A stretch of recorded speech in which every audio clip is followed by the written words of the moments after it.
Alguén está intentando acabar co galego. E non, a perda de falantes non é por causas naturais. Vexamos. O 30% dos nenos e nenas de entre 5 e 14 anos non sabe falar galego.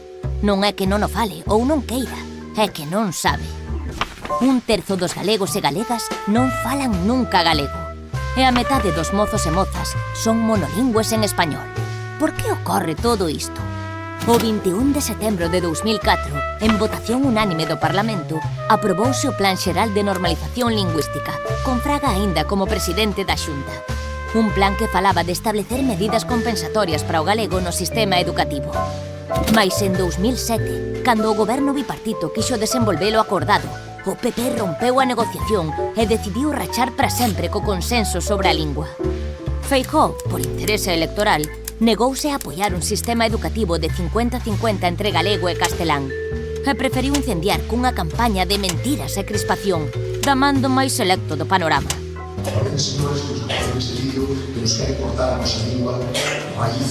Este é Valentín García, naquel momento denunciando a campaña do PP. Hoxe é secretario xeral de Política Lingüística e xustifica as políticas contra o galego que o PP leva adiante desde a Xunta. Vaille no soldo o cambio de opinión. Mais sigamos. En 2010, Feijóo, desde a Xunta, derroga o decreto do bipartito, que transcribía punto a punto o acordado en 2004 por unanimidade. E puxo en marcha un decreto novo, coa oposición unánime de toda a comunidade educativa, pais e nais e alumnado. Este decreto de 2010 prohibiu o uso do galego nas materias científico-técnicas e reduciu drásticamente a súa presenza no ensino. As consecuencias están á vista, e os datos que coñecemos en 2024 son demoledores. Por primeira vez na historia de Galiza, hai máis persoas que falan só español das que falan galego. O PP traballa desde a Xunta para que cada vez se fale menos galego.